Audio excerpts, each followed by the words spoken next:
really happy to be able to talk to you today, and I appreciate you coming. This is kind of a tough deal after a full day at a trade show to have to sit and listen to another talk. But this is a really exciting new product. It's probably one of the most exciting things that I've worked on in the last about 15 years. It's one of the broadest spectrum and safest things I've ever seen, and I hope to share some of that with you today. It turns out when I started to look at, one problem with thinking that you know what a product does is you don't necessarily look at the label that well. So I had answered a diagnostic sample and told them that you couldn't do a particular thing with Pageant, and they sent me back a label and said, you can. So I decided I'd better look at the label. So I'm going to start off and give you a little bit of a review. And this is something normally somebody from BASF would give you, but I just put a few things up here to tell you just some background on it. Not a whole lot of this is going to happen. Usually we're going to end up looking mainly at the trials that we've done. We've got a combination here of the active ingredient of Insignia, which was launched, what, a year and a half ago or so? It was about that long, wasn't it?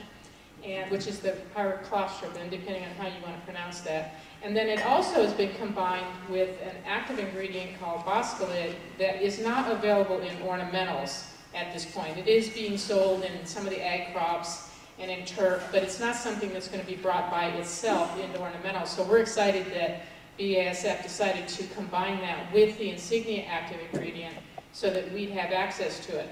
It turns out to be a very, very effective combination. Very nice additive action, and also in some cases appears to be somewhat synergistic. So it depends on which disease you're looking at.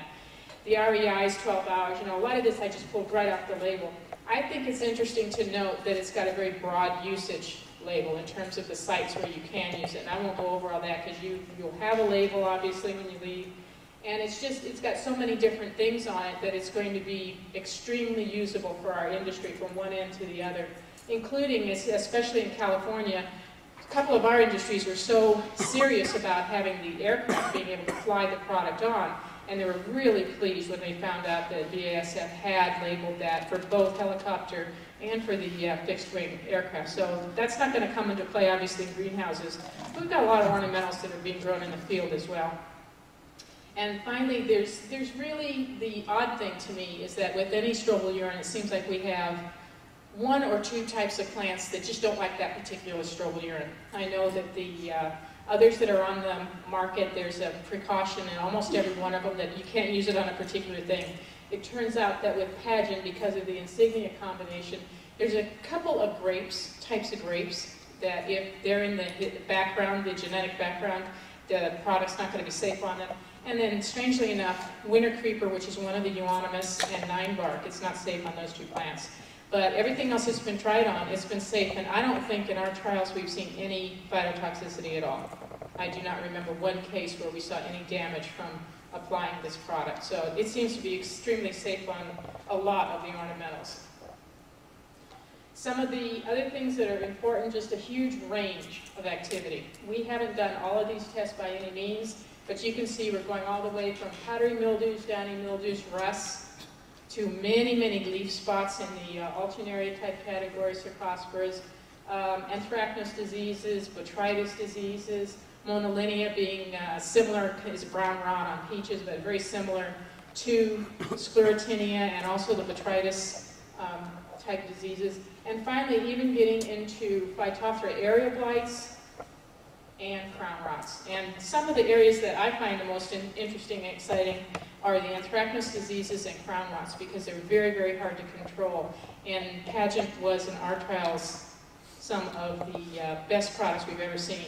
In fact, it was, in a few of the original trials we did, that it was the only product that did a really good job on these very tough diseases. So I'll show you some of that in a few minutes. And I did forget to say, by the way, that if you have any questions as we're going along, just feel free to stop me, because I'll be glad to answer them, especially something may occur to you when we're starting to look at specific trials that we did. And feel free, it's not going to be a problem to stop and talk about it. So the disease, those were the above ground.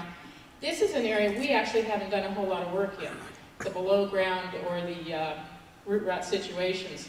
It's labeled for all of the standard soil-borne pathogens, you can see that list there, and does include some bulb tip.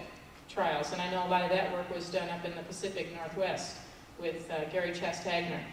And I guess we did a little bit with fusarium on caladium. I remember doing that, but we haven't done a whole lot in this area, including the drenches, so I'm not that familiar with it for these particular targets. So just start off, and I don't know why plant pathologists do this, maybe because they just think about things from the disease standpoint first, but it's just alphabetical based on the disease. So it's ridiculous, it doesn't make any sense, but it's just some way to organize it. We have done quite a lot of trials on alternary diseases over the years. Almost all the trials that we do, we have inoculated and non-inoculated controls. And it just means that we make sure that we're doing a comparison, that we know that we were going to get some disease and that the plants were pretty healthy